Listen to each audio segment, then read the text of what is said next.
Welcome to Small Biz Mama, episode 14, how to plan my day so I get just about everything done in just a few hours at my desk. Hey mamas, welcome. One of the questions that I frequently get is, how do I plan my day so that I can get everything done? Now, back in episode 9, which if you haven't listened to that, I put the link in the show notes for this episode. But if you haven't listened to episode 9 yet, go spend a couple minutes and listen to that, because if you are not realistic about your schedule, none of this is going to work. It is critically important that you are realistic about the time that you have and what you can actually get done. So I'm going to be completely honest. I have kind of become an underscheduler. And so here's what I do.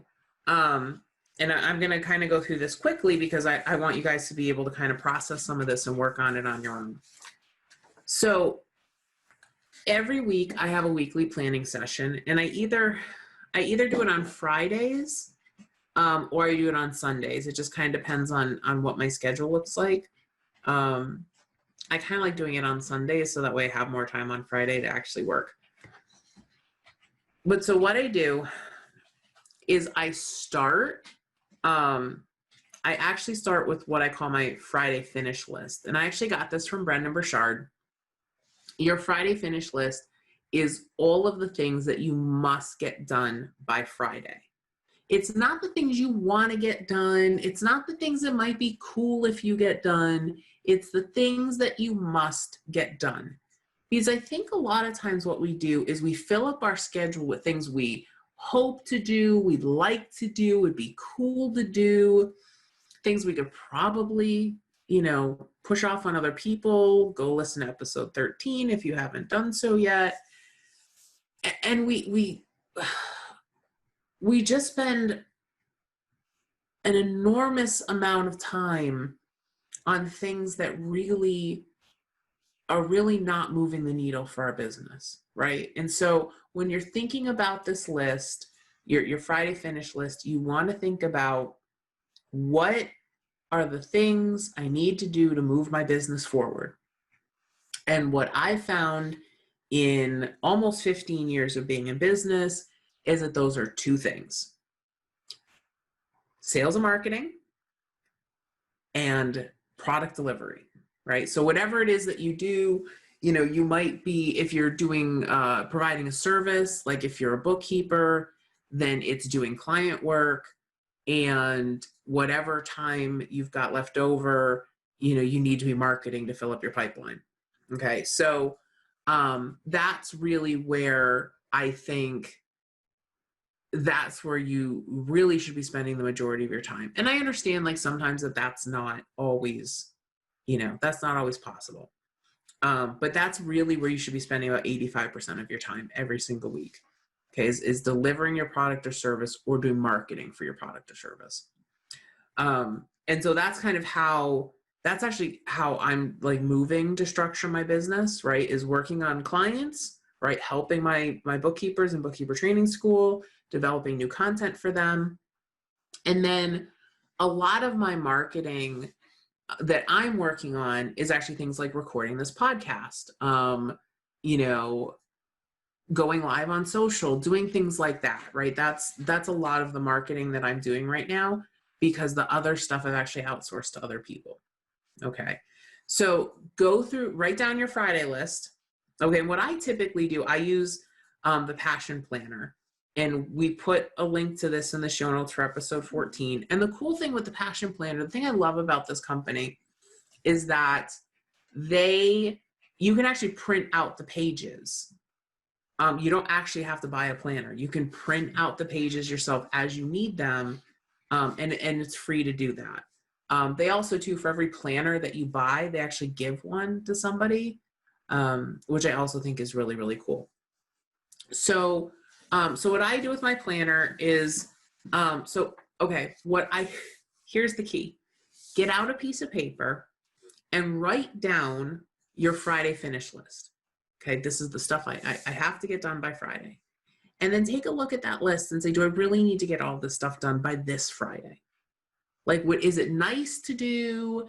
Does it fall into the either providing a service or marketing my business? If it falls outside that category, think to yourself, is this something that has to get done this week? And sometimes they are. Sometimes they absolutely are. Like, for example, when I have to do sales tax for our business, we have to do sales tax for our business. It's due. It's got a deadline, right? So I have to get it done this week. And so that's the kind of thing that gets to stay on your list.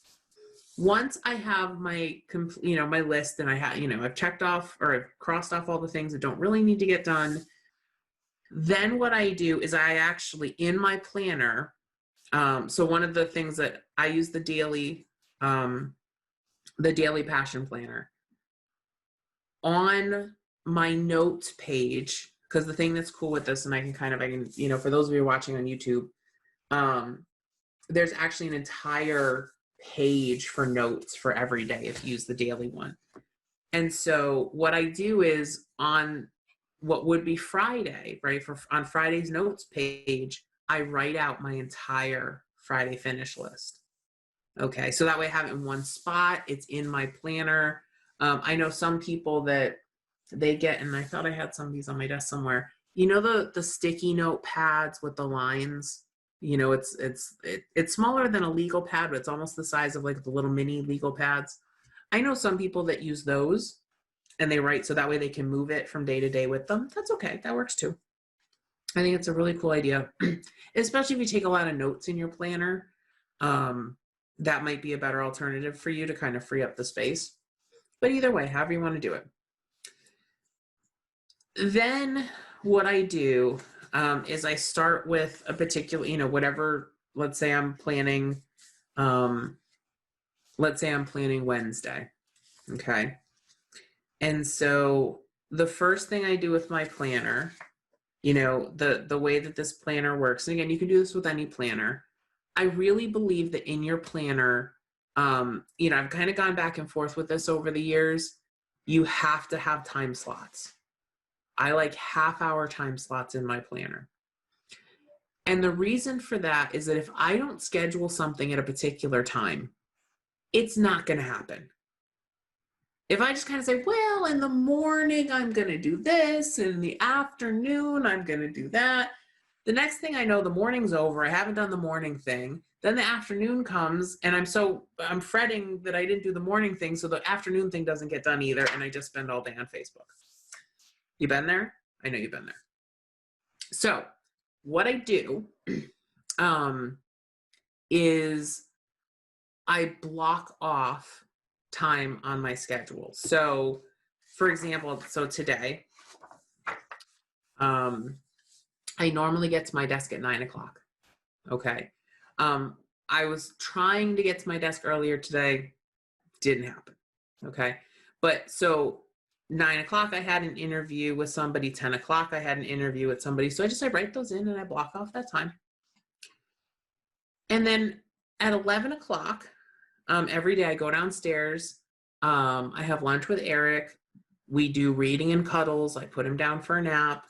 And then typically I go for a walk. Okay. And I have my own lunch. Okay. So normally I get back upstairs about 12:30. So then I say, okay, do I have anything else on my schedule? I actually have a continuing education course today, from 2 to 4. So I will attend that. Okay. Now, a lot of times, when I do those, I can kind of be one ear in, and be working on other things. So a lot of times I'll do like admin stuff while I'm doing those, but that's stuff that I don't normally, it's not stuff that's on my Friday finish list, but it's stuff that, I can possibly get done. Right. So sometimes some of those things you've kind of crossed off your list, you might be able to put in there, or maybe there's an administrative thing on your Friday list that you could kind of pop into that space while you're listening. Okay. So now if I look at my day today, really the only time that I have to work on stuff, okay, because remember I had an interview at 9, I have an interview at 10, lunch, cuddles, and walk from 11 to 12:30, and then I have a course at 2. So essentially, the only time that I had to work today was 12:30 to 2. Okay. And so what I might end up doing today, because at 4 o'clock, I will go downstairs. I will, I'll interact, with Eric. We'll play, I'll start making some dinner. Typically when I do my planning, I also think about what we're going to do for dinner. Okay. That day. And so I might actually come upstairs after Eric goes to bed at 8 and do a little bit more work. But we'll see. It depends on where I am with my Friday list. So if I did not do this first, right, and realize that I really only have about an hour and a half to actually get some work done today, I would, in my planner, there are 5 spots for work. And so what I would do is I'd fill up those 5 spots, because there's 5 spots, right? So we're going to fill them all up, and then be really upset with myself because I didn't get them all done. So it's critically important when you are putting your schedule together to actually be cognizant of how much time you have. And I think as women, okay, and I love you all, okay, and I'm saying this about myself too, we suck at this because we just think that we can bend the space-time continuum to fit the amount of crap that we write down on a piece of paper. And that's not how this works. It's just not. So please, please, please, please, if you want to know my number 1 tip for how I plan my day so I get everything done, it's looking at what I have scheduled first and then figuring out the work I'm going to do that day. That is really the key. Look at your day first and then make the to-do list. Because I'll tell you, for years and years, I would do the to-do list first and then look at my day and go, oh crap, I've got like 6 hours of work on here and I've got 45 minutes free. And I would get upset with myself and I'd get down with myself. And then what would happen is that the next day I'd have a really hard time being motivated because I'm like, well, I'm not going to get anything done anyways because I didn't get anything done yesterday. And I didn't give myself credit for all the crap that was on my schedule, right? The only thing that I was looking at were the check boxes that weren't checked off. And so critically important. And listen, this is not just for work stuff either. I find that, earlier in the year, I was scheduling myself for a walk, for piano practice, for doing some sort of education, for doing reading, for doing all these things every single night when I only had an hour to do these things. It's like, well, what am I going to practice the piano for 5 minutes? I'm going to read for 5 minutes and I'm going to stretch for 5 minutes and I'm going to do, no. So what I started to do is I started to say, okay, what are the things that really fill me up? What are the things that really relax me?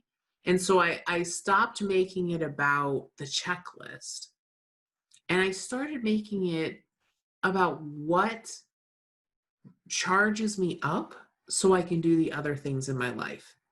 And so the daily walk became non-negotiable. The midday walk is the thing that gets me through the rest of my day. And so that has become a non-negotiable part of my life. And so, so you'll notice from 11 to 12:30, it says on my schedule, lunch, cuddles, and walk. Because that is non-negotiable for me. Okay. Having lunch with my son, doing cuddles and reading to put him down for a nap and going for a walk is non-negotiable for me. Okay. So I hope that this really helps create your Friday finisher list, put together your schedule every day. And I always do it the day before or maybe a couple days before. Put together your schedule, write down all your appointments and block off like, okay, this is really what I have for working time. What am I going to do in that block? Okay, so I hope, again, this is like a very condensed version, of what I do.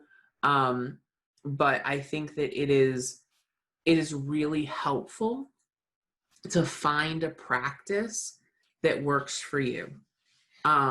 Because this is the practice that works for me. It may work for you.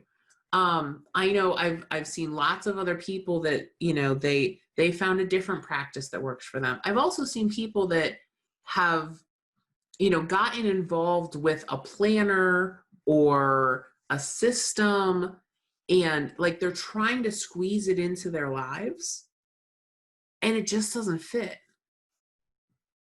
And so, I would encourage you, like one of the things, again, I love about the Passion Planner is you can try it out for free. You can print out pages. You can see if it works for you.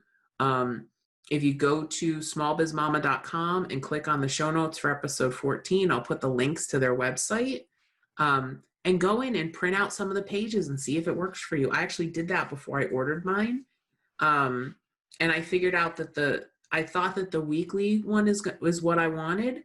And it was really the daily one that works so much better for me, with just how things work around here. So, you can print out different pages and play with them and try them out, and it's completely free. And right now, if you're struggling but you need a tool, that's a great thing to be able to do, right? Just print out the page that you need, use it for the day, and print as you go. All right, mamas, I hope that this was helpful for you. Let me know, how you use planning in your life. I'd love to hear that, because I always love getting new ideas for this, and kind of tweaking the system that I use. Thank you so much for listening. Go check out smallbizmama.com. Make sure you're taking care of yourselves and taking care of each other. Bye, mamas. See you soon. Thank you for listening to Small Biz Mama with Kristen Ingram. If you'd like to learn how to create more margin in your life, please visit us at smallbizmama.com. That's smallbizmama.com.